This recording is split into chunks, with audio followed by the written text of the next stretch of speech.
Hello friends, आज से हमारा एफएक्यू सेशन यूट्यूब पर स्टार्ट होने जा रहा है, जिसका शेड्यूल मैंने आपको काफ़ी पहले यूट्यूब पर अपलोड कर दिया था। आज हमारा सब्जेक्ट है कौमार व्रत। 15 तारीख है, उसके बाद 18 को मैं आपको चरक सूत्र स्थान पढ़ाऊंगी, उसका एफएक्यू सॉल्व कराऊंगी। एफएक्यू का मीनिंग क्या होता है? फ्रिक्वेंटली आस्क्ड क्वेश्चन, यानी प्रीवियस ईयर में जो बहुत ज़्यादा फ्रिक्वेंटली पूछे गए क्वेश्चन हैं, उनके चांसेस बहुत ज़्यादा होते हैं आगे आने वाले एग्जाम के लिए। ठीक है ना? तो एक शेड्यूल आपको दिया है, अगर आप उस हिसाब से अपनी तैयारी करेंगे तो आप 3 महीने में पूरा कोर्स एक बार अच्छे से रिवाइज कर लेंगे। तो मैं आपसे यही बोलूंगी कि जो ड्यूरेशन है उसमें आपको करना क्या है। जैसे कौमार व्रत 15, 18 को आपका चरक सूत्र का होने वाला है, तो आपको जो 3 दिन का गैप मिलेगा उसमें पूरा चरक सूत्र स्थान पढ़ेंगे। उसके साथ आपके पास जितने भी एमसीक्यू हैं सूत्र स्थान के, वो सॉल्व करेंगे।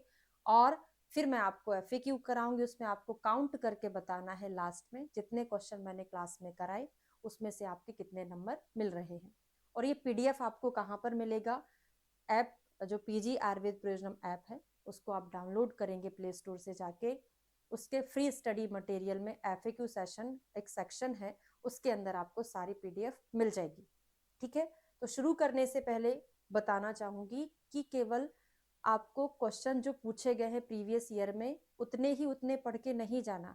ये तो बाद का रिवीजन है, पढ़ना तो आपको वैसे ही है जैसे आपको पहले क्लास में पढ़ाया गया था।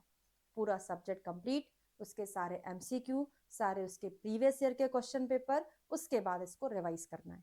ठीक है ना? तो चलिए शुरू करते हैं। आंसर दिख गया आपको पहले क्वेश्चन का। तो काश्यप के अनुसार कौमार अवस्था कितने वर्ष तक रहती है? तो आचार्य काश्यप ने जो अवस्थाएं बताई हैं, है ना, वया अवस्था, तो आपको एक कोड के द्वारा याद कराया गया था। फटाफट रिवाइज कर लीजिए। गर्भ, गर्भ बाकी है, यो मत वृद्धि होने दो।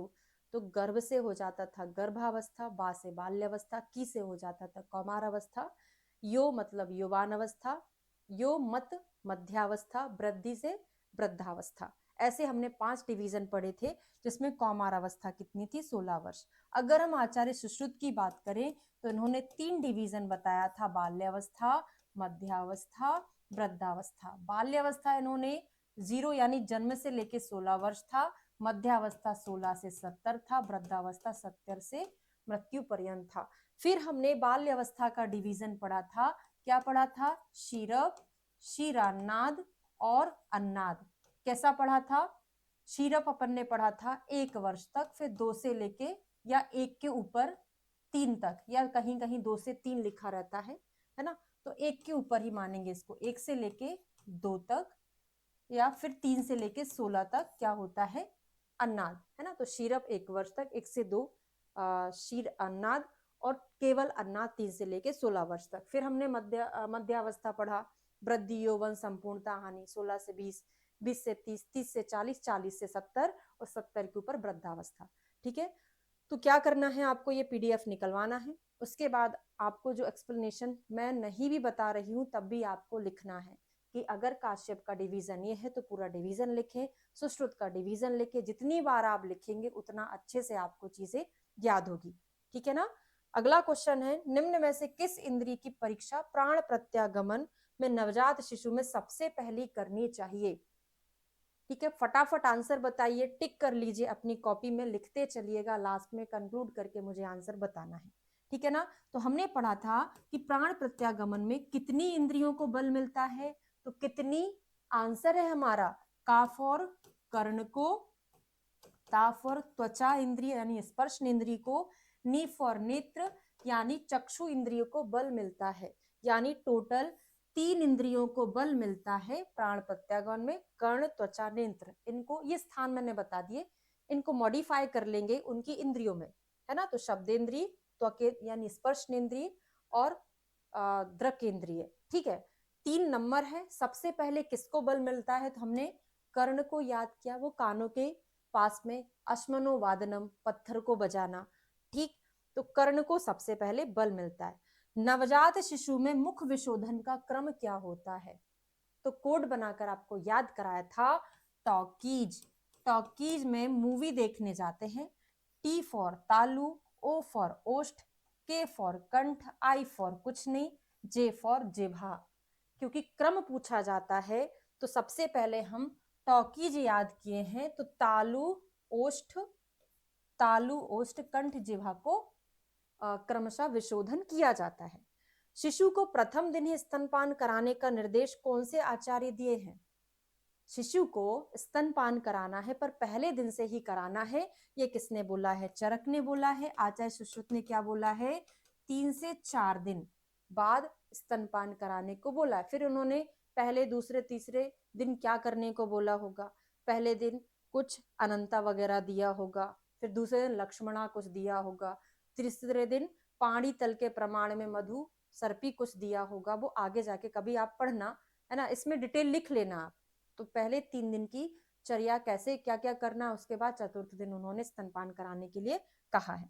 प्रजापत्य विधि से जात कर्म संस्कार किस आचार्य ने बताया? बड़ा फेमस है। प्रजापत्य विधि से जात कर्म कौन बताए हैं? आचार्य बागभट्ट ने बताया है। अगले क्वेश्चन पर चलते हैं। बागभट्ट के अनुसार उपवेशन, भूमि उपवेशन संस्कार कितने महीने में किया जाता है? ये सारे क्वेश्चन वही क्वेश्चन है, बार बार नहीं बोलूंगी कि पूछा गया क्वेश्चन है। ये सारे क्वेश्चन प्रीवियस ईयर में पूछे गए हैं, वहीं से कंपाइल करके इसको बनाया है, ठीक है ना। तो भूमि उपवेशन क्या कब बोला है? 5 महीने में बोला है, मतलब खाना खाने के 1 महीने पहले। क्योंकि अन्नप्राशन किसी ने 6वें महीने में भी तो बोला है, किसी ने अन्नप्राशन 10वें में बोला है, किसी ने अन्नप्राशन फल प्राशन 6वें में बोला है। किस किस ने बोला है? अभी आगे जाके वही क्वेश्चन आने वाला है। तो आचार्य काश्यप ने अन्नप्राशन संस्कार कितने माह में कराते हैं? तो आचार्य काश्यप कौन? बच्चों के डॉक्टर। इनको ज्यादा पता था बच्चों के बारे में कि बच्चे 6 महीने में खाना थोड़ी ना खाते हैं, फल फूल खा ले, वही बड़ी बात है। तो बच्चे का 6 महीने में क्या होता है? फल प्राशन इनके अकॉर्डिंग, और 10 महीने में होता है अन्नप्राशन काश्यप के अकॉर्डिंग। विदाउट रेफरेंस अगर क्वेश्चन पूछा जाता है कि बच्चों में फल प्राशन कब कराना है, तो फल तो इन्होंने अकेला बोला है। अन्न की हम बात करें, अन्न प्राशन कब कराना है, विदाउट रेफरेंस आंसर आपका 10 महीना लगेगा, क्योंकि ये क्वेश्चन काश्यप संहिता से अटेंड किया जाता है। ठीक है, समझ में आया? तो अन्न प्राशन 10 माह। तो 6 महीना अन्न प्राशन किसने बोला? बाकी आचार्य, सभी आचार्यों ने कितना बोला है? 6 महीना बोला है अन्नप्राशन का, काश्यप को छोड़ के। ठीक है, काश्यप का तो 6 मास फल प्राशन है। नेक्स्ट है उपनयन संस्कार कौन से माह में कराते हैं? अब तो 3 महीने का बच्चा हुआ, स्कूल में डाल देते हैं। सॉरी, 3 महीना नहीं, 3 साल का बच्चा हुआ, स्कूल में डाल देते हैं। पहले तो 3 का डबल 6 और एक और साल, 7 साल में, 7 वर्ष में उपनयन संस्कार कराते थे। बागभट्ट के अनुसार बालक को स्तन्यपान कब छुड़ा देना चाहिए? ये भी बहुत फेमस है, कई बार पूछा गया क्वेश्चन है कि स्तन्यपान कब छुड़ा देना चाहिए? जब बालक के दांत आने लगे, दांत निकलने लगे, तब उसको स्तन्यपान छुड़ा देना चाहिए। कितने माह तक के बालक के लिए हस्त स्वेद का विधान बताया है? पहले तो यही बता दो हमको कि किस आचार्य ने बताया है हस्त स्वेद, पट स्वेद, और किस कंडीशन में बताया है। ध्यान दीजिएगा, ये सारे क्वेश्चन जो मैं बता रही हूँ ना, पूछे गए हैं। तो ये काश्यप ने बताया है उदरशूल में। उदरशूल अगर बच्चे को होता है तो उसमें हम हस्त स्वेद कराते हैं और पट स्वेद कराते हैं। हस्त स्वेद कितने महीने का कराते हैं? 4 महीने का हो जाता है। और पट स्वेद जो है 6 वर्ष के बालक को कराते हैं। कैसे याद रहेगा? कंफ्यूजन क्या होता है, उल्टा क्या हो जाता है? 6 महीना और 4 वर्ष हो जाता है। तो आपको हम बता दें, हस्त मतलब हाथ को गर्म करके छोटे बच्चे पे ही लगाएंगे ना, कपड़ा गर्म करके बड़े बच्चे को लगाएंगे। ठीक है, अब 4 छोटा है कि 6 छोटा है? जो छोटा है वो पहले आएगा, तो 4 पहले 6 बाद में, तो 4 माह हो जाएगा, 6 वर्ष हो जाएगा। तो हमने 3-4 क्वेश्चन एक साथ पढ़ लिए हैं। 4 माह के बालक को हस्तस्वेद करते हैं, और हस्तस्वेद पट स्वेद किस रोग के निवारणार्थ करते हैं? तो ऑप्शन में अगर शूल है तो शूल लगाओ, नहीं तो स्पर्शली उदर शूल में लगाते हैं। ठीक है, लड़कों के दंत कैसे होते हैं? लड़कों के दंत कैसे होते हैं? घन और स्थिर होते हैं। और लड़की के दांत कैसे होते हैं? लड़के थोड़े से दिखते कैसे? सॉलिड दिखते हैं, है ना, मोटे दिखते हैं, घन, मोटे तो नहीं, दुबले दिखते पर घन बहुत रहते हैं, है तो घन और स्थिर। लड़की के दांत कैसे होते हैं? लड़की सॉफ्ट नेचर की रहती है ना, तो मृदु और सुशील किसके दांत रहते हैं? लड़की के रहते हैं। काश्यप के अनुसार कौन से माह में निकलने वाले दांत शीघ्र गिरने वाले, आशु छाइना जिसको बोला है। देखो, दांत जितने जल्दी निकलेंगे उतने जल्दी उनका क्षय होगा। सर्वगुण संपन्न दांत जो रहते हैं, सर्व संपत, वो कौन से महीने में निकलते? कमेंट करके बताना, ठीक है। तो मैंने क्या बोला? 4 महीने में जितने जल्दी निकलेंगे उतने जल्दी क्षय होगा। तो 4 महीने के दांत आशु क्षयकारी कहा गया है। बच्चों में गुदापाक बहुत फेमस क्वेश्चन है। गुदापाक की श्रेष्ठ औषधि क्या है बच्चों में?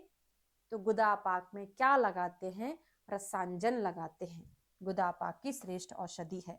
काश्यप के अनुसार जात मात्र के लिए घृत की मात्रा कितनी होती है? बहुत पूछा गया है, 8 से 10 से 15 बार तो पूछ ही लिया होगा ये क्वेश्चन।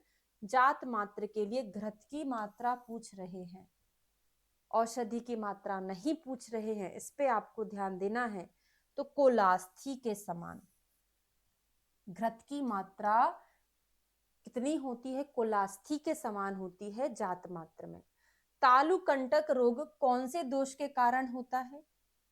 तालु कंटक में कौन सा दोष है? तालुपात में कौन सा दोष है? याद कराए थे आपको, तालुपात, पात से हमने वात पढ़ा था, तो तालुपात में वात है। तालु कंटक में का कितनी बार आ गया? तो का से कफ ही लिख दो, तो क्या हो जाएगा? तालु कंटक में कौन सा दोष की प्रधानता है? कफ दोष की प्रधानता है। फिर एक और क्वेश्चन, ग्रीवा दुर्धरता मतलब ऐसा बच्चा जो अपनी गर्दन को धारण ही नहीं कर पा रहा है, इधर लटक रही, कभी कभी इधर लटक जाती है। क्यों? क्योंकि उसके गर्दन में तालू में कांटा लग गया था। कोड बना तालु कंटक, तालू में कांटा लग गया था, इसलिए बच्चा अपनी गर्दन को धारण ही नहीं कर पा रहा था। पारिगर्भिक रोग में कौन सी चिकित्सा करते हैं? पारिगर्भिक, PEM, प्रोटीन एनर्जी माल न्यूट्रिशन, ऐसे करके एक डिसीज, 2-3 डिसीज आती है उसमें, है ना, पारिगर्भिक उसी में आता है। इसमें हमको क्या करना? बच्चे को भूख नहीं लगती, बच्चा खाना नहीं खाता है, तो दीपन चिकित्सा करते हैं। क्या फेमस चिकित्सा है इसकी? दीपन चिकित्सा करते हैं। ये तो मुझे लगता है 25 से 30 बार आ गया होगा क्वेश्चन, हर एग्जाम में एग्जामिनर कुमार भृत्य से क्वेश्चन डाल ही देता है। बाला संवत्सरा पादाभ्याम यो न गच्छति, मतलब एक बच्चा 1 साल का हो गया है, अभी वो अपने पैरों से चल नहीं पा रहा है, तो उसको कौन सी डिसीज समझेंगे हम? उसको बोलेंगे फक्क रोग। तो इसमें चिकित्सा हम क्या करते हैं? फक्क रोग में चिकित्सा वही ट्राइपॉड, क्या बोलते हैं उसको, ठेला बोलते हैं हमारे इधर बुंदेलखंडी में, है ना, तो वो चलाता है बच्चा।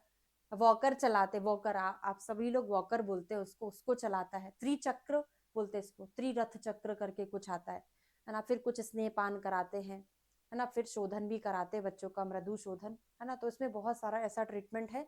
राज तेल, ये सारे क्वेश्चन एग्जाम में पूछे गए हैं, क्योंकि एक क्लास में सारी चीजें रखना पॉसिबल नहीं होता, तो मैं सिलेक्टेड ही चीजें पढ़ा रही हूँ, पर आपको सारे क्वेश्चन सॉल्व करना है, ठीक है। नाभि कुंडल का वर्णन, तो कुंडल किसके बने? कुंडल रत्नों के बने कुंडल, तो रस रत्न समुच्चय ने बताया, रत्नों के कुंडल, कोड बनकर याद हो जाएगा। बालक और धात्री को सद्या वमन कौन से रोग में कराते हैं?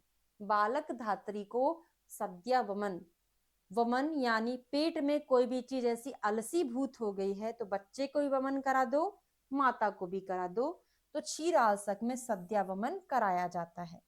शिशु कल्याणक घृत का वर्णन किसने किया है? शिशु कल्याणक घृत, काश्यप घृत। ऐसे 4-5 घृत का नाम है, अष्टांग हृदय के उत्तर तंत्र के 2nd नंबर या 1st नंबर के चैप्टर में दिया है। वो चारों के चारों घृत बहुत ज्यादा पूछे गए हैं एग्जाम में।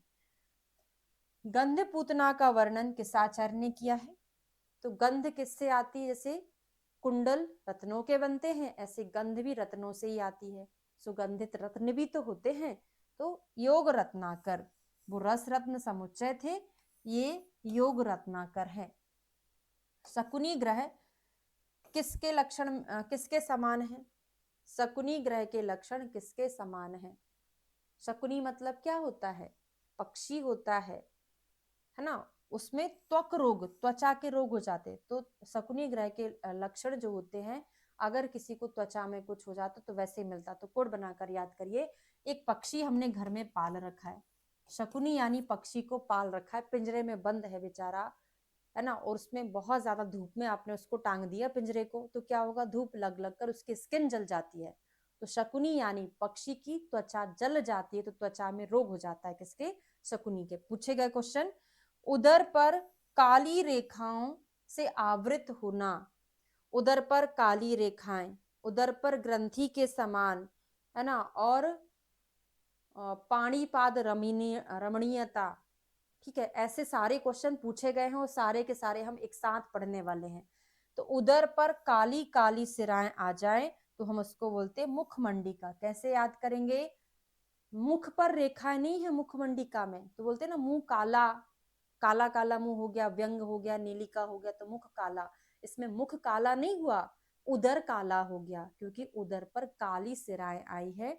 वो उदर मंडिका तो कोई बीमारी नहीं थी, तो उदर मंडिका कैसे बताते? इसलिए हमने उसको मुख मंडिका बता दिया। तो कृष्ण वर्ण की सिराएं उदर पर होंगी तो क्या हो जाएगा? मुख मंडिका। अगला क्वेश्चन है, उदर पर ग्रंथि युक्त क्या होना? उभार होना। मतलब ग्रंथियां उदर पर, गांठें कब बनेगी? जब वहां पे, जैसे उदर पर ये मांस है, मतलब उदर पर ये मांस, वह स्रोतस है, यहाँ पे मांस बह रहा है। अब ये मांस यहाँ सूख जाएगा तभी तो गांठ बनेगी, बिना सूखे कोई गांठ थोड़ी ना बनती है। तो गांठ कब बनी? जब सूखा मांस। तो सूखा से शुष्क रेवती याद करेंगे कि ग्रंथि युक्त उभार जो होता है वो शुष्क रेवती में होता है। काली काली रेखाएं उदर पर अगर हो रही हैं तो मुख काला नहीं, उदर काला, तो मुख मंडिका में मिलेगा। कृशते म्रियते वापी होना कौन से रोग का लक्षण है? गर्भज फक्क बोलते हैं इसको, कि बच्चा जब गर्भ में था, माता ने कुछ अच्छा आहार विहार नहीं खाया था, या फिर वो माता स्तनपान करा रही थी अपने पहले बच्चे को, जिसके कारण बच्चे का पोषण नहीं हो पाया है, उस कारण से गर्भज फक्क होता है। तो इसमें क्या होगा? देखिए, बच्चा कैसा हो जाएगा? क्रश हो जाएगा, उसकी मृत्यु की संभावना भी बढ़ जाती है। तो इसको गर्भज फक्क रोग के नाम से जानते हैं। अगला है, एक नेत्र में शोफ होना कौन से रोग का लक्षण है? एक नेत्र में शोफ होना, एक नेत्र लाल होना, दोनों नेत्र से स्राव होना, एक नेत्र से स्राव होना, ये सारे के सारे क्वेश्चन मैंने आपको पूरा, ये क्या है, ग्रह, बाल ग्रह, एक वीडियो या 2 वीडियो में पढ़ाया है, पूरा यूट्यूब पर है। बहुत अच्छा पिक्चराइजेशन के थ्रू पढ़ाया है। अगर आप उसको पढ़ लेंगे ना, तो अगर उसमें से कोई व्यक्ति 100 क्वेश्चन भी बना दे, सारे क्वेश्चन आपसे बनेंगे। तो कोड बनाया था, एक नेत्र में शोफ नैगमेश। नैगमेश मतलब मेष मतलब भेड़ी, अपन ने बकरी से याद किया था, है ना, क्योंकि उसमें बकरी जैसे सारे लक्षण थे, है ना। तो बकरी जंगल में जा रही थी, वो पत्ते खा रही थी, पत्ते में बीच बीच में कहीं डालों में कांटे लगे थे, तो कांटा उसके नेत्र में लग गया था। तो कांटा नेत्र में लग गया तो नेत्र में शोफ हो गया था। याद हो तो बता देना। कुछ याद है? नैगमेश, मेष मतलब भेड़ी, पर हमने इसको बकरी याद किया था क्योंकि उसमें सारे लक्षण, पाणीपाद में स्पंदन, पतले पतले टांगे रहती है, उसमें स्पंदन मिलता है। ठीक है ना। तो एक नेत्र में शोफ होना नैगमेश में मिलता है। अगला क्वेश्चन है, एक नेत्र लाल हो जाना। कैसे बताए थे? एक नेत्र लाल क्यों हुआ? क्योंकि एक नेत्र से खून निकला। क्यों खून निकला? क्योंकि एक नेत्र में छेद हो गया था। छेद, तो छेद से क्या होगा? छिन्न श्वास, छिन्न श्वास में मिलता है। ये कुमार भ्रत्य से रिलेटेड नहीं था, पर क्वेश्चन फ्रीक्वेंसी में चल रहा था, एक नेत्र में शोफ, इसलिए इसको भी डालना आवश्यक समझा हमने। तो एक नेत्र लाल हो जाना, क्यों हुआ लाल? क्योंकि एक नेत्र में छेद हो गया था, छेद हुआ तो रक्त निकल रहा था। ठीक है। अगला क्वेश्चन है, कर्णनासा अक्षी मर्दनम। 2 जगह मिलता है, पर जो श्लोक है वो किस में आता है? कर्णनासा अक्षी मर्दनम रेवती ग्रह में आता है। तो रेवती नाम की लड़की कान, नाक, आंख मसल रही है, मर्दन कर रही है। और अगर आप पढ़ते हैं कुकुणक तो उसमें श्लोक अलग है, मुझे याद नहीं आ रहा है, नासा चा परिमर्दती, पहला मुझे याद नहीं आ रहा है, बस लास्ट में लिखता है नासा चा परिमर्दती, शुरुआत का थोड़ा सा अलग है। पर ऐसा अगर, और लेकिन देखिएगा वहां पे बाघ भट्ट का भी पढ़ाया था, बाघ भट्ट का ऐसे ही कुछ है, किसमें, कुकुणक में। तो आपको कुमार भट्ट के नोट्स ओपन करना है, उसमें से लिख लेना, क्योंकि बाघ भट्ट का ऐसा उधर भी मिलता है, ठीक है ना। अगला क्वेश्चन है, आयुर्वेद में क्वाशियोरकर के समान व्याधि है पारिगर्भिक, तो क्वाशियोरकर प्रोटीन एनर्जी माल न्यूट्रिशन में आता है, क्वाशियोरकर मारास्मस, मरास्मस ये बीमारियां आती हैं, तो क्वाशियोरकर पारिगर्भिक से तुलना की है। काकगंधी कौन सा ग्रह है, काक मतलब कौआ। अब बताओ, जब बाल ग्रह पढ़ाया था, क्या पढ़ाया था, पूतना ने कौए का रूप धारण किया था और दीवार के यहाँ से झांक के देख रही थी, किनको, कृष्ण भगवान को। फिर पूतना उठा के ले गई थी ना, तो वो कौए का रूप धारण करके नहीं आई थी, वो एक माता बन के आई थी। पर अपन याद कर लेते, कौए का रूप धारण करके आई थी पूतना, और किसको ले गई थी, भगवान कृष्ण को उठा के ले गई थी। मैंने फोटो बनाया था, इधर से पूतना भी झांक रही थी उसमें, है ना। तो काकगंधी, पूतना। शबगंधी कौन सा ग्रह है, तो शब में हमने पितृ, पितृ जो बहुत पुराने बुजुर्ग थे, है ना, तो उनको पितृ बोला जाता है, तो पितृ का शव कोड बना था, पितृ का शव, तो शवगंधी पित्त ग्रह में मिलता। विहंग गंधी, तो विहंग किसको बोलते हैं, पक्षी को बोलते हैं, पक्षी को और क्या बोलते हैं, शकुनी को बोलते हैं, पूरा एक दूसरे से रिलेटेड है। तो विहंग गंधी कौन सा ग्रह है, शकुनी ग्रह है। और शकुनी ग्रह में हमने और क्या पढ़ा था अभी अभी, शकुनी ग्रह पक्षी को बाहर पिंजरे में लटका दिए थे, धूप पड़ रही थी, त्वचा उसकी जल गई थी, त्वचा रोग हो गया था, तो शकुनी ग्रह में हमने त्वक रोग भी पढ़ा था। पंक गंधी, पंक मतलब होता है कीचड़, कीचड़ में कौन गिरा, रेवती गिरा, रेवती गिरी, रेवती नाम की लड़की कहाँ गिर गई थी, कीचड़ में गिर गई थी, तो पंक गंधी कौन सा था, रेवती। शवगंधी कौन सा था, पित्र। फिर हमने विहंग गंधी, विहंग यानी पक्षी यानी शकुनी, शकुनी में पढ़ा था, ठीक है। कौन से ग्रह रोग में बालक दिन में सुखपूर्वक सोता है पर रात में नहीं सोता है, दिन में तो सो लिया पर रात में नहीं सोता है, वो भी पूतना है। तो पूतना रात में तो आई थी लेने, दिन में पूतना जो होती है रात में निशाचर होती हैं, रात को जागरण करती हैं, तो कौन है, पूतना। यही कृष्ण भगवान को उठा के ले गई थी, ठीक है, कौए का रूप धारण करके। फिर अगला है, कौन से ग्रह रोग में बालक हमेशा नीचे मुख करके सोता है, नीचे मुख करेगा तो अंधा हो जाएगा ना, अंधपूतना, अगर नीचे मुख करके सोएगा, आंखों पे प्रेशर पड़ेगा, अंधा हो जाएगा, अंधपूतना में मिलेगा, ठीक। अगला है, काश्यप के अनुसार ऊर्ध्वस्तनी माता के स्तनपान से कौन सा दंत होते हैं, पूरा श्लोक ही अपन याद किए थे क्लास में।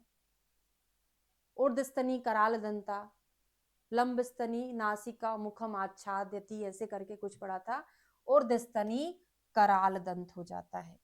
दलहन के अनुसार स्वर्ण प्राशन कितनी आयु तक करना चाहिए, तो फिर वहां पे बोला था इतने दिन तक करोगे, इतने महीने तक करोगे तो ये मिलेगा, श्रुतधारी हो जाएगा, है ना, जो भी चीजें याद करेगा वो हो जाएगा। तो दलहन ने केवल बोला है 1 वर्ष तक आपको स्वर्ण प्राशन कराना चाहिए। नेक्स्ट एंड लास्ट क्वेश्चन है, यदि बालक ओष्ठ को दांतों से के नीचे दबाता है, ओष्ठ को, ये क्वेश्चन भी पूछा गया था, ओष्ठ को दांतों के नीचे दबाता है मतलब उसको बहुत पेन है, तथा हाथ से वस्ती प्रदेश को स्पर्श कर रहा है, तब उसे किस रोग से आक्रामित जानना चाहिए, मूत्रकृच, क्योंकि वस्ती को स्पर्श कर रहा है, नीचे ब्लैडर को, हाइपोगैस्ट्रिक रीजन को हाथ से स्पर्श कर रहा है, मतलब उसके ब्लैडर में कुछ तो भी मिस्टेक है, यानी मूत्रकृच है, ठीक है। तो ये क्वेश्चन 40 क्वेश्चन थे, इसके अलावा और सारे क्वेश्चन भी थे पर उतना संभावित नहीं होता है, ठीक है। तो बताइएगा आपके 40 में से कितने क्वेश्चन सही हो रहे हैं, है ना, कमेंट करके बताना है, और बाकी का जो आप गलत कर रहे हैं वो क्यों गलत हो रहा है दोबारा उसको देखना है। बाल ग्रह बहुत इंपॉर्टेंट है, यूट्यूब पर भी वीडियो बने हुए हैं तो आप उसमें से उसको देखना, ठीक है। बताइएगा सेशन जो हमने स्टार्ट किया है अच्छा लग रहा है तो अपन इसको कंटिन्यू करेंगे, और इसके साथ आपकी तैयारी अच्छे से चल रही है कि नहीं वो मुझे पता चलना चाहिए। कैसे पता चलेगा? आप जब मुझे कमेंट करके बताओगे। ठीक है, थैंक यू सो मच। मिलते हैं नेक्स्ट वीडियो में चरक सूत्र स्थान के साथ।